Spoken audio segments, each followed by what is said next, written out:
صحابہ کرام کے جو بے ادب ہیں ان کے ساتھ ہمارا تعلق کیسا ہونا چاہیے؟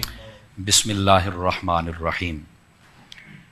نبی مکرم شفیع اعظم صلی اللہ علیہ وآلہ وسلم جیسا آپ نے ارشاد فرمایا ہے نا، ہمارے تعلقات ویسے ہونے چاہیے۔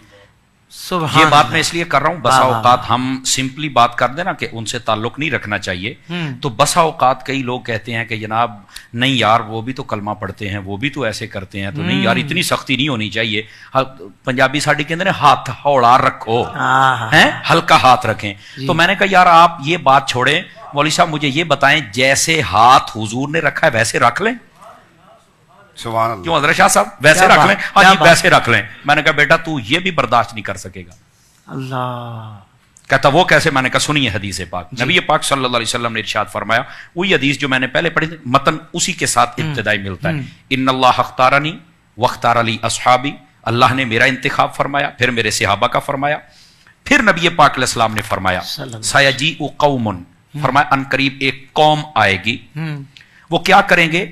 فرمایا کہ یسبون اصحابی وینتقصونہم، میرے صحابہ کرام کو گالیاں بھی دیں گے اور ان میں سے نقص اور عیب نکالیں گے۔ نبی پاک صلی اللہ علیہ وسلم فرما رہے ہیں۔ اچھا یہاں تک جب فرما دیا تو اب آگے کیا ہے؟ آقا علیہ السلام نے فرمایا سنو، جب تم دیکھو ایسا بندہ جو میرے صحابہ کرام کے خلاف کوئی بات کر رہا ہو تو فرمایا لا تجالسوہم ولا تناکحوہم ولا تسلموا علیہم ولا تصلوا معہم۔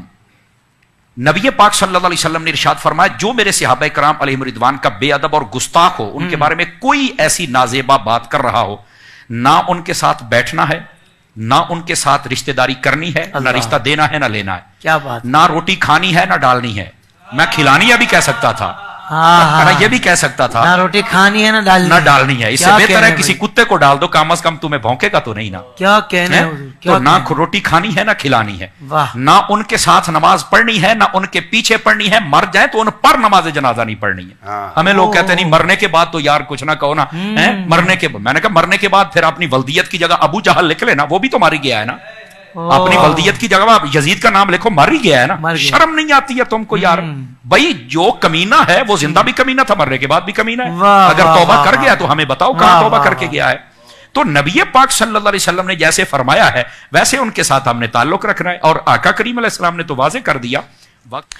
نبی پاک صلی اللہ علیہ وسلم تشریف فرماتے، حضرت سیدنا عثمان غنی رضی اللہ تعالیٰ عنہ، آپ کے ایک آپ کا گستاخ تھا، وہ مر گیا، آپ سے بغض رکھتا تھا۔ ترمذی شریف میں حدیث ہے، نبی پاک صلی اللہ علیہ وسلم کو بتایا گیا کہ فلاں شخص مر گیا، آپ اس کا جنازہ پڑھائیں۔ فرمایا میں تو نہیں پڑھاؤں گا۔ حالانکہ مشکات شریف پڑھ کے دیکھیں، حضرت شاہ صاحب تشریف فرما ہے، حضور نے فرمایا جب تم میں سے کوئی فوت ہو جائے تو مجھے بتانا، میں جنازہ پڑھاؤں گا، جس کا میں جنازہ پڑھاؤں گا اس کی قبر نورانی ہو جائے گی، اس کی قبر میں نور جائے گا۔ جنازہ پڑھانے سے قبر نور والی ہو رہی ہے، اس کا مطلب ہے نور والے نے پڑھائی ہے تو نور والی ہو رہی ہے نا جی۔ یہ ایک موضوع ہی الگ ہے، وہ انشاءاللہ موقع ملا زندہ رہے تو اس پر بھی بات کریں گے۔ نبی پاک صلی اللہ علیہ وسلم کو بڑی چاہت رہتی تھی میں جنازہ پڑھوں، آج جنازہ دروازے پر آیا، فرمایا ہم نہیں پڑھیں گے۔ یہ لنڈے کے مفکر ہمیں بتاتے ہیں کہ تم فلانے کا جنازہ نہیں پڑھتے، فلانے کا نہیں پڑھتے۔ میں نے کہا بیٹا ویسے ہاتھ رکھو جیسے حضور نے رکھا ہے، تم سے نہیں رکھا جائے گا، یہ اصل حقائق ہے۔ آپ نے جنازہ نہیں پڑھا، کیوں؟ وجہ بتائی کہ میرے عثمان سے بغض رکھتا ہے۔ میں نے کہا عثمان سے بغض رکھے، اس کے ساتھ یہ تعلق رکھنا ہے، نہیں جنازہ پڑھنا اس کا، سمجھ آئی؟ یہی صحابہ کرام کے گستاخوں کے ساتھ ہمارا تعلق، نہ بیٹھنا ہے نہ اٹھنا ہے، نہ کھانا کھانا ہے نہ ان کو ڈالنا ہے، نہ ہی ان کے ساتھ رشتہ داری کرنی، نہ سلام کرنا ہے، بلکہ ایک روایت کے یہاں تک لفظ ہیں اگر وہ بیمار ہو جائے تو پوچھنے نہیں جانا ہے، یہاں تک فرما دیا۔ تو یہ تعلق رکھو نا، پتہ تو چلے نا کہ حضور کے صحابہ کا عاشق ہے جو کہ گستاخوں کے ساتھ ایسا رویہ کر رہا ہے جیسا محبوب کریم علیہ السلام نے ارشاد فرمایا۔ سبحان اللہ، سبحان اللہ۔